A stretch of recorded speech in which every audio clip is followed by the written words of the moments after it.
So the first sort we would call horizontal accountability. Now, horizontal accountability really is accountability structures that are paid for, maintained by, and the responsibility of the state. So bearing in mind that we're talking about the police here, it would typically be the ministry itself. It could be the Human Rights Commission, the Office of Ombudsman, an Anti-Corruption Commission. It could be a specific police complaints body. It could indeed be Parliament.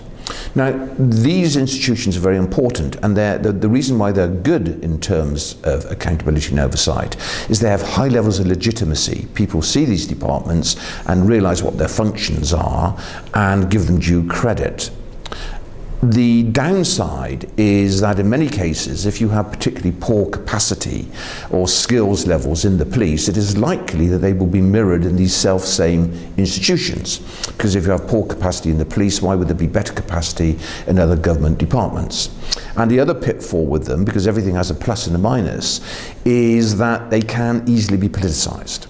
The same person might well be appointing the Chief of Police as appoints the head of the Human Rights Commission or the Ombudsman, and you can see that you can get into difficulty in those places. The second model of accountability and oversight is what's known as vertical, and this is very much addressing public demand for better services. So typically people working in the vertical accountability and oversight structures could be the media, they could be pressure groups, NGOs, civil society organisations, and they are, again, have high levels of legitimacy. And they capture the demand side of policing, because these are people who say, this is the sort of policing you want, now you match those demands. So they're, very, again, extremely legitimate. The weaknesses are that in many, many countries, there's either not space for these organisations to operate freely, particularly the media, or they're not encouraged to work openly, or there's simply a shortage of money or voice, particularly by NGOs and CSOs. There's a third model of accountability and oversight, and that's called internal. Some rather clever academics are now calling it diagonal, but let's call it internal because that's what it is. And because we're talking about policing, this would typically be an internal police complaints investigation bureau or a professional standards bureau, as they tend to be called nowadays. And these would be the police people who would receive external complaints, or they could be internal complaints too, and who then investigate them. And actually, on the plus side, these can be quite effective. The peer pressure within the organisation means that in some circumstances, certainly not all, they can work. The downside, of course, is that they suffer very, very badly in terms of transparency and public trust. So even if they were doing an extremely good job, which many of them are not, by the way, but if they were doing a very good job, it's very, very, very difficult to convince members of the public that that's actually the case.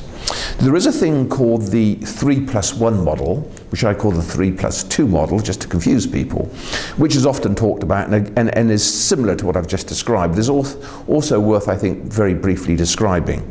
So in the 3+1 model, you would have 3 institutions plus 1, or in my case, +2, please. So the first would be democratically elected representatives at all levels. So that would be at the national level or federal level, at state level, at local community level. It consists of an independent judiciary, an executive that is working effectively and efficiently, and this is the +1, an independent body. Now, that could be the Human Rights Commission, but it won't be the Human Rights Commission if the chair has been appointed by the President and it's funded by the President. So you have to think carefully about what this independent institution would be and whatever your context is. Now that's 3+1. I prefer 3+2, which of course then involves the community, because those are all formal structures, even the independent one, and I think the community have to be involved in some form or another.